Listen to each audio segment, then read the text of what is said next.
Eu faço para calcular a constante de equilíbrio numa temperatura diferente de 298 Kelvin?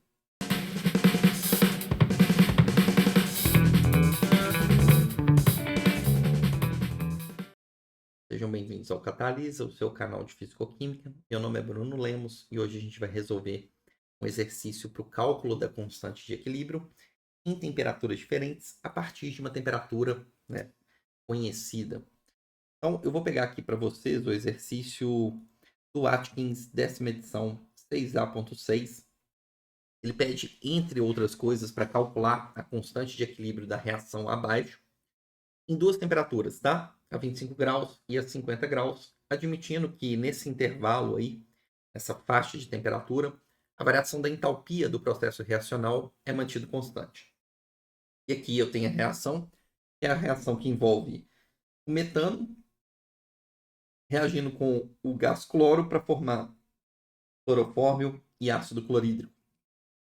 Reação devidamente balanceada. E aqui os dados do ΔG de formação e do ΔH de formação das espécies envolvidas. Lembrando, né, que substâncias elementares, o valor por definição é nulo, como é o caso aqui do cloro, e esses valores são os valores a 298 Kelvin. Com isso, eu consigo calcular o ΔG da reação padrão a 298 Kelvin, fazendo relação aí do somatório da variação da energia de Gibbs, da reação de formação dos produtos, multiplicado, obviamente, pelo coeficiente estequiométrico, por isso que a reação tem que estar devidamente balanceada, menos o somatório do ΔG de formação dos reagentes, também multiplicado pelos respectivos coeficientes estequiométricos nas reações. Por que eu tenho esse sinal de menos? É porque o reagente ele não está sendo formado, ele está sendo decomposto. Então eu tenho que inverter o sinal para fazer sentido essa relação. E para formar, eu libero energia, para decompor, eu, por exemplo, absorvo energia. Tá bom? Fazendo essa substituição aqui para essa reação, observando os coeficientes estequiométricos e retirando os valores aqui desses dados termodinâmicos, né, para o clorofórmio e para o ácido clorídrico, que são produtos, e subtraindo do reagente, que é o metano, né? Lembrando que o cloro eu não preciso colocar porque o valor é nulo, eu vou obter um ΔG da reação em questão a 298 Kelvin de menos 308,84 kJ por mol.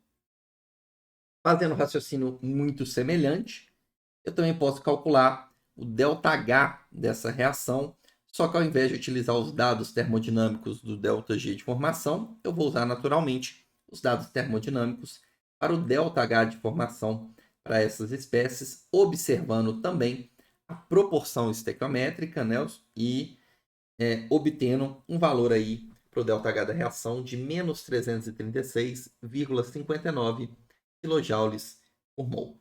Lembrando que os valores que eu obtive aí, tanto para o ΔG quanto para o ΔH, para essa reação, são a 298 Kelvin.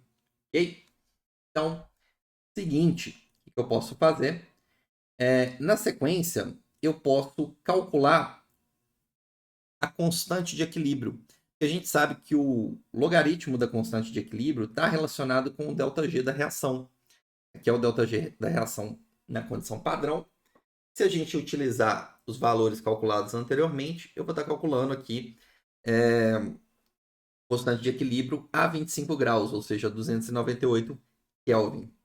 Então, vou pegar o valor calculado para o ΔG, menos 308,84, transformei para Joule, multipliquei por 1000, dividi pela constante dos gases e dividi pela temperatura, né, de 298,15 Kelvin. Eu vou obter, então, que o Ln da constante de equilíbrio a 25 graus, a 298 Kelvin, é 124,6. Portanto, a constante de equilíbrio é elevado a esse número, 1,30 vezes 10 elevado a 54. E aí, o que acontece, né? A gente vai calcular, na sequência, qual que é a constante de equilíbrio dessa reação numa temperatura maior. E a gente já sabe que essa reação aqui, ó, vamos voltar aqui só para confirmar, ela é exotérmica. Então, quando eu aumentar a temperatura, a tendência é que eu favoreça o lado endotérmico, ok? Então a reação direta é exotérmica, portanto a reação inversa que vai ser favorecida quando eu aumentar a temperatura, e com isso é esperado que a constante de equilíbrio, considerando a reação direta, diminua, porque o aumento da temperatura não está favorecendo a formação de clorofórmio e ácido clorídrico. Com isso, eu vou ter menos produto em relação ao reagente, e a tendência é que esse valor aqui, ó, encontrado para a constante de equilíbrio, reduza. Vamos ver se reduz mesmo? Para calcular a nova constante de equilíbrio, eu vou ter que utilizar a expressão de Van Hoff, né, que permite esse cálculo da constante de equilíbrio em função da temperatura. E ela depende do ΔH da reação que nós calculamos. Por isso, o exercício ele falou aí para a gente que a entalpia da reação nessa faixa de temperatura não vai mudar. Então, a gente vai poder utilizar o ΔH calculado no início, beleza? Então, dln de K dt é igual ao ΔRH padrão, RT ao quadrado. Fazendo um processo de separação de variáveis, eu isolo aqui o dt. Como o ΔH e o R são constantes, né? Eu posso tirar da integral, e aí eu fico com a integral de dln de K, que vai dar o ln de K, e do lado direito a integral de 1 sobre t ao quadrado. A integral de 1 sobre t ao quadrado é menos t elevado a menos 1, ou menos 1 sobre t. E aí eu tenho que aplicar nos respectivos limites. ln de k 2 menos ln de k1 é o lado esquerdo dessa integral. Aqui vai ficar ΔRH padrão dividido por R, que multiplica menos 1 sobre t, avaliado nos limites de integração. Então fica menos 1 sobre t2, menos com menos, mais 1 sobre t. Então fica 1 sobre t1 menos 1 sobre t2. Tá bom? E agora basta a gente substituir os valores. O Ln da constante de equilíbrio a 298 Kelvin, que a gente calculou, 1,30 vezes 10 elevado a 54. O ΔH, que a gente calculou com os dados termodinâmicos da tabela, ok? Podemos utilizar ele é constante, não se altera com a temperatura. A constante dos gases, e aí 1 sobre a temperatura inicial, que é os nossos 298,15 Kelvin, menos 1 sobre a temperatura que eu quero calcular essa nova constante, né, de equilíbrio, K2, que é 50 graus, que equivale a 323,15 Kelvin. Agora é brincar com a calculadora científica de vocês, e aí a gente vai obter que esse Ln de K2 é 114,1, né, menor do que o que a gente calculou anteriormente.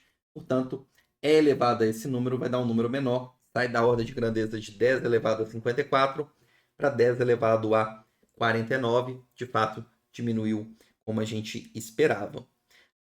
Se você quiser, inclusive, calcular o ΔG dessa reação padrão, só que agora a 50 graus, basta você pegar esse valor aqui dessa constante de equilíbrio, ok?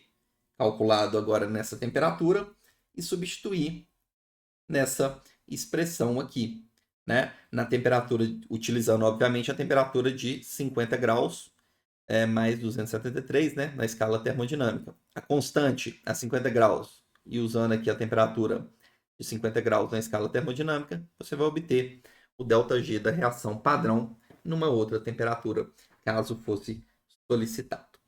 Tá bom? Então é isso, pessoal. Espero que vocês tenham entendido como aplicar a expressão de Van 't Hoff. Tenham gostado. Deixa o like para fortalecer o canal, o YouTube divulgar o conteúdo para mais alunos que estão precisando dele.